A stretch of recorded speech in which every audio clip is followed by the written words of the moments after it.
a rehabilitation.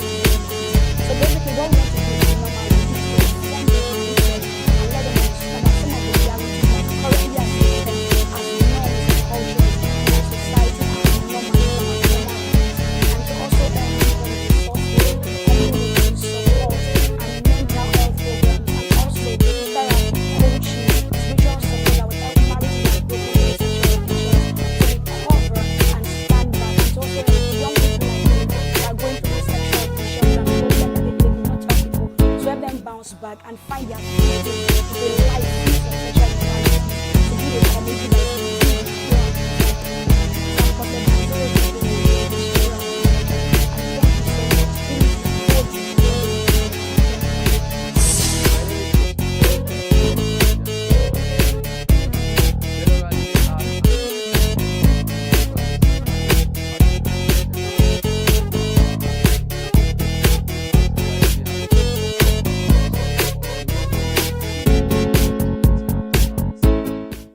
I'm an advocate.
especially I'm focusing on couples who have probably loved their spouses 5 years and below.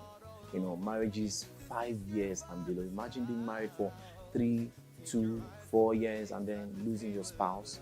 The shock, the stigma, the insults, the uncertainties, the depression, the suicidal thoughts, and it's so funny that these people are being neglected in our society today, especially the men. And I know a young man who got married, and then 3 months after his marriage, he lost his wife. It was painful. He was confused. He didn't know what to do. What happened? People asked him to get married again. But you see, that's the problem. When you get married again, so instantly, without going through the grief, you just might be a menace to the society, to your spouse. It's difficult to love so quickly, when you're not properly healed. And that man might just be, trouble for his new spouse. And that young man was me. Yes, I am. Got married 3 months after I lost my dear wife. And I died. Nothing could console me. Nothing. Not even the word of God.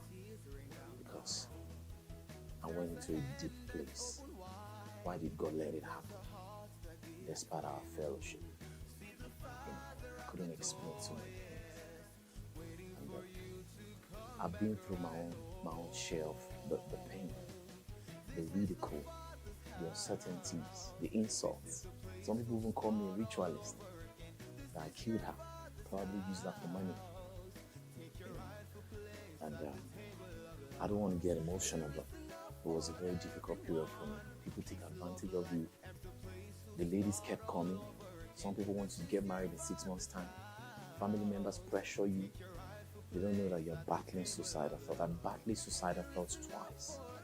You know, it took me years to heal. And that's why I want to help a lot of people out there, especially the men. I know what you're going through. We want to help people. We want to partner with the government, partner with NGOs, and create awareness. Come for counseling. We'll counsel you. We'll pray with you. We'll tell you what to expect. You go through your therapy, you know, and then you can be able to overcome. Getting married quickly is not the solution. Trust me, it is not. You still love your spouse, your dead spouse, or you may not believe me until you go through the healing process like I did. And then in your own time, and according to the timing of God, you'll be married again. Like I'm believing God for another spouse. Thank you. My name is Wilfred Solomon, custodian number 011, Soul Wilfred. Please vote for this video. Let's help empower a lot of widows and widowers out there who are confused, battered, shattered, and don't know what they are going through or what is going through there. Kindly vote for this project. Let's help a lot of young men and women out there who are married 5 years and below, suddenly lose their spouses and don't know what has hit them. They need help. Trust me. Thank you. Hello everyone, my name is Tony Greatness, custodian 017. And my project is called Switch. Switch is a mind shifter. And we've discovered that a lot of people who go through formal education have no skill, and as such they come up looking for jobs. So Switch is, we seek to equip and impact young people from primary 6 to SS3, secondary school dropouts, and those who could not afford a formal education. So with vocational skill, monetized vocational skills, what they can do to become somebody, such as graphic designing, fashion designing, presenting, acting, singing, songwriters, music production, animation, cinematography, and name them all. And then the people we are targeting to equip with these ideas would be the young guys from the inner city, orphans in the orphanage homes, those who have no faith in themselves anymore, that's just living life whatever every day brings. So our stakeholders would be government bodies, diplomatic agencies, religious bodies, churches in particular. We work with NGOs, individuals, stars and influencers, people who would help us amplify this. So we are looking at a yearly event which will showcase our artists that we've groomed, and then with other stars. And it's a fundraiser. The yearly event is called the Switch Concert, which will raise money for us to provide shelter. There's what we call Switch Shelter for aged people who are living in indecent environment, those in the rural communities, those in the rural communities in urban cities. Yes, in the forgotten places of the urban cities. Yeah, we are so busy we don't remember them, the widows and the rest of them. I want you to, as you watch now, I beg, please, Ejo, Biko, vote for this project. Vote for this project. My name remains Tony Greatness, custodian 017. Please and please, yes, thank you. Thank you. As you don't vote, tell your friend to tell another friend. Please vote for Project Switch. It will cost, we'll produce 360 on a minimal in on all the states collectively in Nigeria, 360 per year. That's a big one. And we have another sub-project which is called Everyone Help One. So we raise these people, they begin to help one. So you multiply 360 by 360, you know how many will be. will make Nigeria the great Nigeria that we dream. Thank you so much. Custodian Tony Greatness 017. Thank you so much. Hey, you don't vote again. I like that one. Thank you. My name is Samuel Sani, Custodian 022 of the Father's House reality TV show. So, this saying says, an idle man is the devil's workshop. Why don't you take that mind, equip it, and then make it have his own workshop? Now, this is what brings about Project Feed the Mind. Now, Project Feed the Mind can also be said as a skill acquisition comprising of music production, cinematography, graphic design, and interior design. So yeah, this is what we do. We will get equipped, then equip youth, Nigerian youth from different states of the federation. After that, they will undergo a 6-month training, then be graduated, then be equipped with those materials or equipment so that they could also replicate what has been done to them. So this is the project. I urge you all to vote for this project so it will win the Father's blessing. Hi everyone, I'm David, Custodian 24.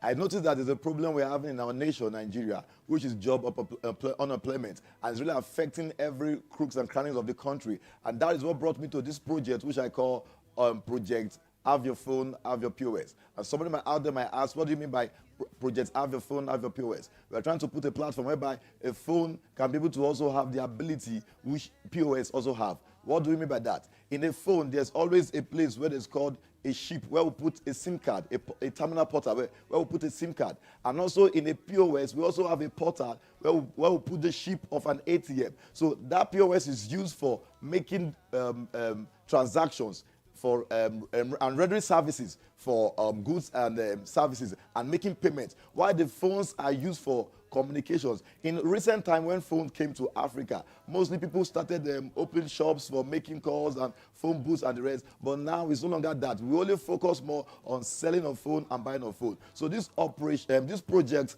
Have Your Phone, Have Your POS, is a project which we are trying to make sure that we can be able to match both the phone and the POS. The reason I would like you to vote for this project is to support this project is because this project is going to employ, it's going to bring employment to the country, to the nations, and it's going to make over 10 million Nigeria youths to be empowered financially, because the major thing is to remove hunger from the country. And this project is a very robust project, because it's going to have it's either going to be done either through hardware or software. That is to say, there can be a program that can be installed, can be created or manufactured into the phone that can allow a POS that can bring the features or the profiles of POS machine into the phone. So that project, Have Your Phone, Have Your POS, is going to be like a merging both a phone and a POS. That is to create jobs, because we believe that in Nigeria now, almost every Nigerian has a phone. But the question now is, how does that phone brings back finances into your pocket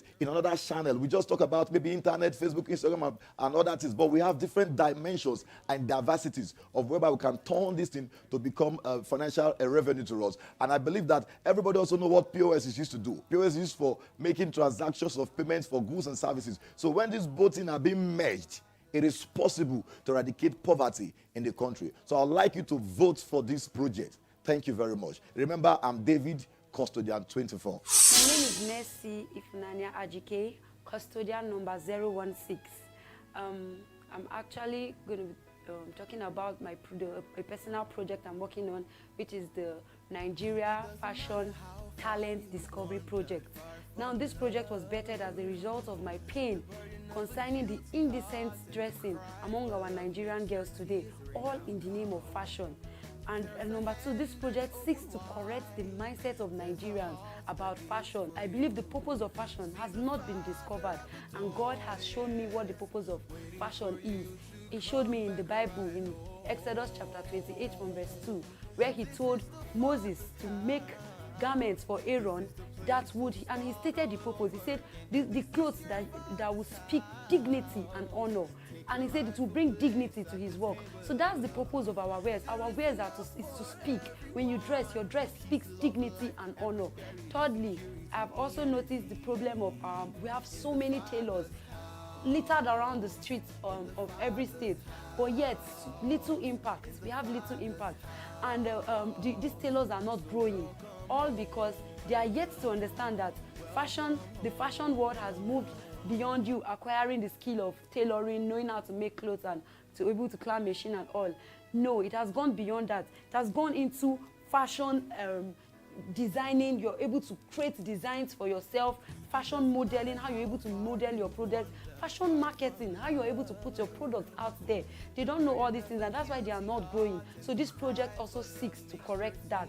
The project focuses on Nigerian young girls between the age of 13 to 20 years. And I'm focusing on the young girls because I believe that the young girls are actually neglected, especially in the northern states where they don't believe in educating the young child. So I'm like, if they are not educated, they should be skilled. This project is going to solve the problem of indecency, immorality. Yes, because the reason why do we have rape cases and all is the indecent dressing of our young girls that is causing the rape cases we have in fornication, the immorality, high rate of immorality in our country. So I believe that this project will help to curtail this. Then number 2, it will improve Nigerian made wares. And then number 3, it will place Nigeria on the world fashion map. When I leave the father's house, I plan to train 100 young girls. I plan to teach them the core essence of my craft. And like I told you before, I will not just be teaching them the skills, but the core essence, the core values that in fashion. So I'm going to train 100 young girls on fashion, and as I said, I'm going to train them, empower them, and so that they can empower others. My name is Mercy Ifunanya Ajike, custodian 016. Do well to vote for this project because I know that you are also tired of the indecent dressings and all. Do well to vote for this project. This is a God-inspired project, and the Lord will bless you. Thank you. Hi, my name is Abigail Omori. I am custodian 014, custodian 14. Okay, I realized recently in the world, in Nigeria basically, that there are a lot of people who have issues maintaining a job or even having a job in the first place. Many people can't take care of themselves. Many people can't have a livelihood, which is a very major problem in Nigeria. And because of this, we have increasing rates in poverty, we have increasing rates in crimes, because of the fact that people cannot have jobs and they find any way to get money. We have the unemployment rate, which is skyrocketing every day. We're being told that there are no jobs for us, which is a major problem. And this is where my project comes in. I call it Project Helping Hands. It comes in threefold. We have the skill acquisition aspect, we have the empowerment aspect, and we have the helping the needy aspect. We have 5 major skills. We have the baking, we have tie and dye, we have bag making, we have shoe making, and we have crocheting. These are the major aspects that we've picked. Now we are empowering these people to also go into the economy to be very good. That's where this empowerment comes in. So we train them very well, not 2 classes, not 2 months, not 2 weeks, but at least 2 months training. They are very good, and then we are empowering them to go in. And we also deal in mentorship, so they can ask questions constantly to make sure that they are very good at what they do, and they can always come back and follow us. Now the helping the needy part is part of the project as well. For each and every of these classes, different projects will be done. We can have clothes made at the end of the day. We can have shoes and all of that. Every of the proceeds of each of the classes will be taken back into the community, because there are so many people who need these things but can't afford them, and most of them are like basic amenities. So every of them are taken back into the community. We're looking at ages 16 and above for any of the age groups, and for any of the sex groups, either male or female. Those are people that we're looking at. 16 because of the fact that that is when most people are done with secondary school, and that's what we want to target. We're looking to affiliate with people like Reddish Chronicle, with NGOs as well, who are interested in empowerment, and also religious bodies who are interested in empowering their people as well. Once again, I am Abigail Ohosa Omori. I am custodian 014, custodian 14. Please vote for my project. Thank you. Hi viewers, I am Stephen Hede, custodian 13013. Now, concept seems there's nothing as powerful as concept, and there's nothing more dangerous than misconception. Now, let me let you know that whatever I was speaking here, that I am so glad that about whatever concept I'll be doling out to you today pertains, the possibility that it pertains But more gladdening for me is that I'll be pleased that this is what we will face the future with. Having been with several persons, young persons, and led many youth forums, I've come to decipher that many of young people and older persons are more focused about survivor instinct. This has led them to use subversive means in getting to survive. As a result of that, I hereby come with something like this. I understand that a nation, a productive nation, is a nation that has its citizens fulfilling their destiny. Hence, I'm recommending this project termed Destiny Discovery and Mind Transformation. Destiny Discovery and Mind Transformation. This is what it is aimed at. It is aimed at erecting a right mindset with proper information on how to have the mindset well built with the necessary values and appearing to inculcate the national values and mindset. Now, what does this mean? Also, in the angle of the Destiny Discovery, people will be able to find their paths and lives and not just taking whatever comes to them. Success for me is that people are able to discover what is originally ordained for them, preparing themselves and doing it daily to the best of their ability. As a matter of fact, I suggest that this can be utilized by creating centers. Let's say senators and legislators can have it for as constituency and district projects. Religious institutions can also have it as their districts and parishes, where they can bring up and galvanize people to go there and get their minds built and help them find their path in life, finding their lives, equipping them in the long run, teaching them with the right mind, development of their mind into getting the right values and not just taking life and accepting whatever comes. In the whole process is a spiral of progressive education and training with a fine-tuning of the mind in order for them to be able to handle their lives. And thereafter, after they are able to find their lives, they'll be able to get equipped and empowered with whatever resource of funding, as well as helping them to discover that after they discover this will help them to channel every effort in helping to build this. And with that, they'll be able to build a good life. I hope that as a result of this will be able to fly. I hereby appeal that you will be able to vote for this project within your own generosity. Thank you. Okay, my name is Blessing Okomadu. I am custodian 021. I have come to discover that most students in Nigeria pass through school or the higher institution experiencing a lot of difficulty and undue stress. Some of those difficulties I have noticed and even experienced include, but are not limited to, inability to access quality healthcare services, inability to purchase adequate study materials, and lack of proper guidance to purpose discovery. For this reason, I created a project titled the Blessing Initiative. Now, Blessing is actually an acronym for Building Life Essence by Sustaining Self in the Nature of God. This project will try to solve these problems I earlier mentioned by providing quality healthcare services to students as required by them, then also providing adequate study materials which will aid effective learning, and then lastly,